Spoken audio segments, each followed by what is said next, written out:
Hello and welcome to the Open Forum. Thank you for coming. I would like to start the evening by briefly introducing myself and the concept of open forums, and provide a little background to the vision and dream I had for hosting an open forum in our community on the topic of women and violence. My name is Imogen Salzman and I'm a counselling psychologist and also a herbalist. I learned both traditional and medical herbalism, and I'm also a nurse. I was born in Queensland and spent all my childhood there. The first of my ancestors to come to Australia was a young woman named Catherine, who left Cork in Ireland 7 generations ago. She was 21 when she came to Australia. She was fleeing genocide in Ireland known as the potato famine. This is something we've never spoken about in my family. She could not read or write when she arrived in Australia, and as far as we know, none of her family survived. I entered the adult world almost 30 years ago now by stumbling into psychology as an undergraduate at the University of Queensland. My mother insisted I get a university degree. She hoped education, and I hoped psychology, would provide answers and solutions and hope for the violence, physical and mental illness that plagued our family and our community. The Queensland Parliament still does not have an upper house. I quickly discovered upon entering the workforce that psychology as a discipline and a practice was not nearly enough of a remedy to respond to the complexity and difficulties that individuals, families and communities were facing in modern Australia. The legacy of migration was carried by everyone, and yet no one was able to readily acknowledge or even speak about this, much less rebuild and recover. I saw the culture of trauma, secret keeping, bullying and violence extend beyond my family and my home state. I saw it being swept under the rug, put in the too hard basket for the future. But worst of all, I saw many simply look the other way and keep walking. I decided I could not do that, but I also realised changing a culture was going to need more than just raising awareness, more than just me. Those most affected by this legacy, the marginalised voices in our community, were also the least able to advocate for or protect themselves from harm. But they also had vital information, knowledge and experiences needed to heal our culture, and from there ourselves. And yet they were never heard, they were never consulted, rarely acknowledged or even remembered by the mainstream world. What to do? How do you change a culture? How do you heal a culture? Can you? What is culture? Culture is made up of people, but not only one person or one kind of person. People are different. People are diverse, but also the same. People have conflicts about their diversity and their similarities. Everybody participates in creating and recreating culture, but what is it exactly? How do we know it is broken? Culture is in people. If people are broken, if culture is broken, are people also broken? Am I broken? These kinds of questions put me into an existential tailspin of meaninglessness and despair.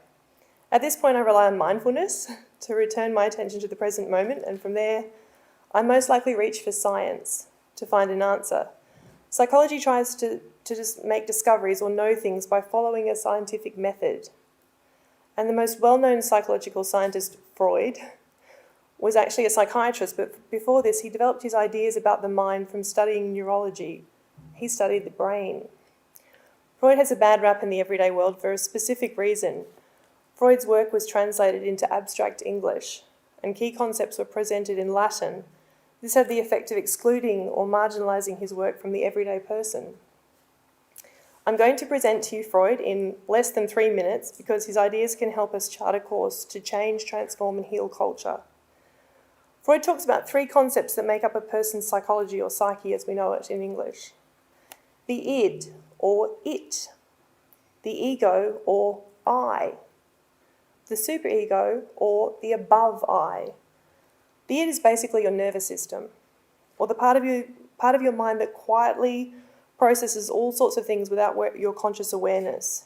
The ego, or part of you refer to when you say I, is a kind of attention management system that is a collection of decisions, choices, beliefs, attitudes and habits that have kept you alive so far.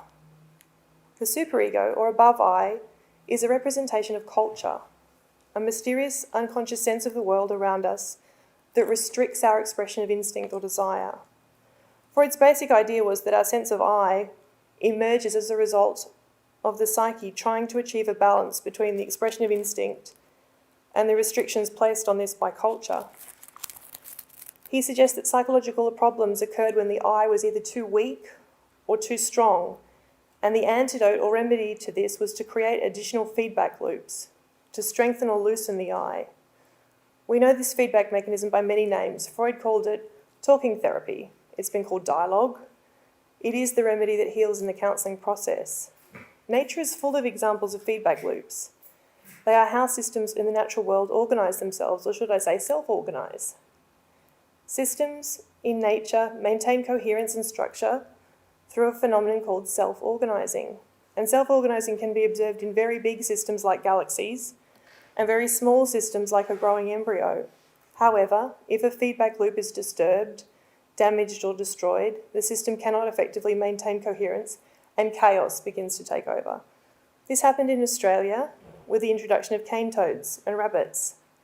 These animals were not indigenous to our natural environment in Australia. There were no feedback loops in the form of natural predators keeping their populations in check, and the numbers exploded, causing massive disruptions to the fragile Australian ecosystem. Communities are also a system. We live in communities because the methods we use to distribute resources to people creates enough coherence to maintain a kind of balance. You could call this peace or stability, but not every human community has peace, and not every person in our community feels stability. Human beings don't always agree. You don't need to look further than family life to see how hard it is to reach an agreement with another human being. Coherence is maintained by feedback loops. They keep just enough coherence going so community does not fall into chaos. We know some big systems that maintain coherence in Australia, institutions such as the justice system, the education and healthcare system, not to mention spiritual beliefs and religious practices. But these systems are not individual, they're not personal. If they're not responsive, meaningful or relevant enough, their job as a feedback loop will fail. Tonight and tomorrow night, we're going to use the open forum format to lean into the discomfort of a very hot topic and try and build some new feedback loops. We need to focus on a topic of conflict because, strange though it may seem, conflict is a sign that our community is trying to build a feedback loop and heal. For the first time in human history, thanks to platforms on the internet like YouTube, the spoken word is travelling faster than the written word. This means marginal voices so vital to building inclusive, sustainable and diverse community can finally be heard, and then healing can begin.